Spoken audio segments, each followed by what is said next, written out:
A notícia é, ontem, por volta da meia-noite, um pouquinho antes da meia-noite, meu amigo Pedro Ramiro deu a notícia e foi confirmado, eu confirmei, os outros colegas confirmaram com o Corinthians, que o Corinthians pagou 20 e poucos milhões de reais, a segunda parcela, em poucos dias até, ao Matias Rojas. O Matias Rojas que aceitou tirar os juros que caíam sobre a dívida do Corinthians com ele, era para estar a dívida já em 49 milhões de reais com juros, por aí, iria para a FIFA, viraria mais um transfer ban para o Corinthians. O empresário do Rojas fez um acordo com o Corinthians, tirou os juros, baixou essa dívida para cerca de 42 milhões de reais, sem os juros, e por isso o Corinthians pagou em duas parcelas. O Rojas não tem mais dívida nenhuma com o paraguaio. É foda, né? Ter 40 milhões de reais para pagar para o Rojas. Mas a dívida existia. Fazer o quê? Tem que pagar. E agora o Corinthians negocia com o Santos Laguna, que não tirou juros. O Santos Laguna está querendo o que está no papel ali, ó. Tem juros, vai pagar com juros. Por isso que com o Santos Laguna é mais complicado e o Santos Laguna também não aceita dividir. Tem que pagar à vista. Muita gente perguntando, porra, pagou o Rojas, que não tinha transfer ban, e não pagou o Santos Laguna, que tem transfer ban? Por que não fez o contrário? Por que não pagou o Santos Laguna, já tirava o transfer ban e depois pagava o Rojas? Por causa disso. Porque o Rojas aceitou dividir, tirou os juros, já o Santos Laguna não, tem que pagar à vista e com juros, então é mais complicado você achar o dinheiro.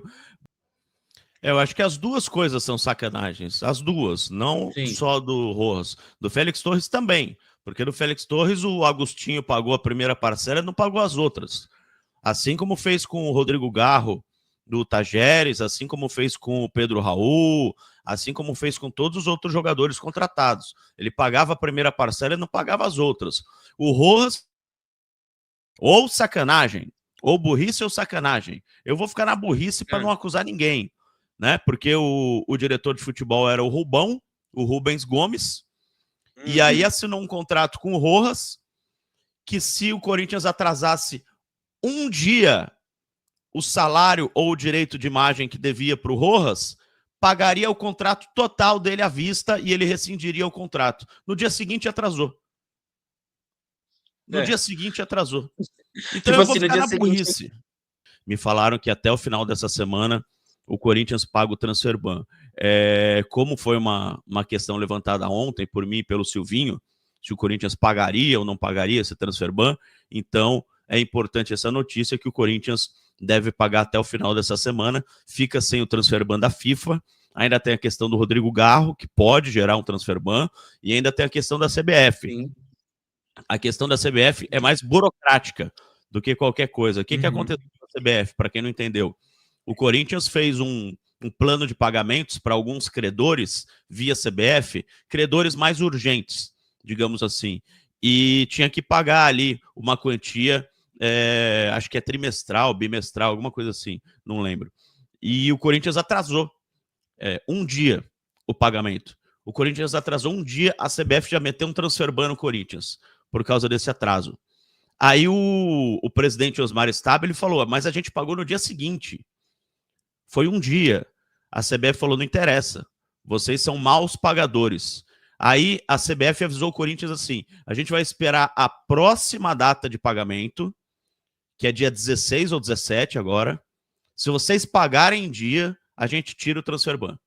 Aí o Corinthians só tiraria o transfer ban da CBF agora no dia 16, cara. Perderia 10 dias de janela de transferência por causa desse transfer ban da CBF. Eu fiquei sabendo que o Corinthians está tentando resolver essa questão da premiação da Copa do Brasil também, né? Que está com a Caixa Econômica Federal, metade da grana está com a Caixa Econômica Federal. O Ortega até brincou ontem que o Osmar tinha prometido aos jogadores metade do que ele recebesse da Copa do Brasil. Como ele recebeu só metade, então ele paga metade da metade para os jogadores. Ele não falou que era metade do todo. Ele falou que era metade do que ele recebesse. Mas metade não, do que cai no caixa. Metade do que cai no caixa. Caiu 34 milhões por aí no caixa do Corinthians, da Copa do Brasil. Tem a grana da LFU, tem a grana da Nike, e a grana está caindo no final do ano, sem o Corinthians ainda vender nenhum jogador.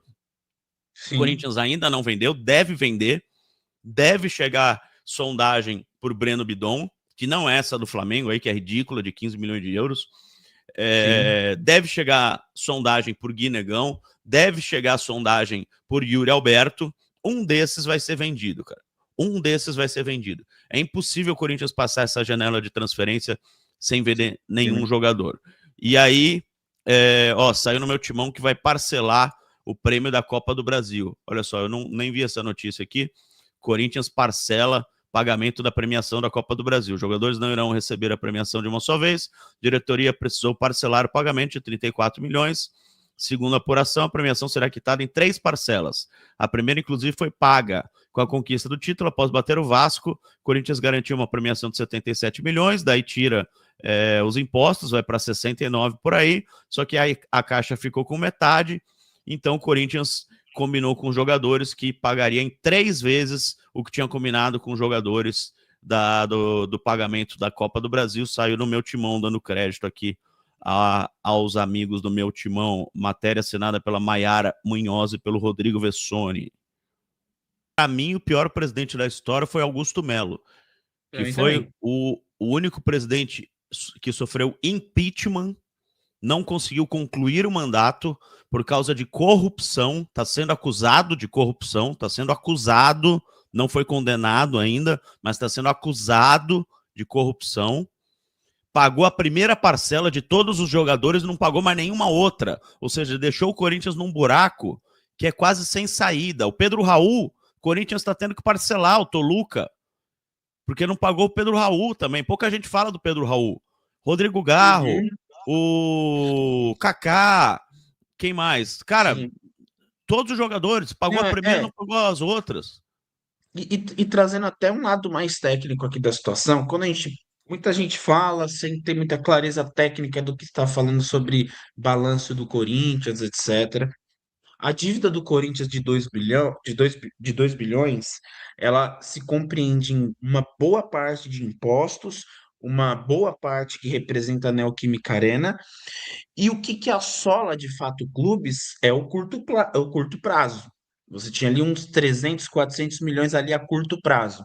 Quando o Augusto Melo chega, ele já tinha esse curto prazo que assolava, e ele aumentou ainda mais, porque a gente passou a ter urgência de pagamento com transfer ban de Rojas, 40 milhões, é mais 40 milhões de Santos Laguna, é outras contratações que começaram a adentrar nesse curto prazo e sufocou o clube mais ainda. Um curto prazo que já era apertadíssimo se tornou ainda pior, entendeu? Esse é o ponto, entendeu? Esse é o ponto.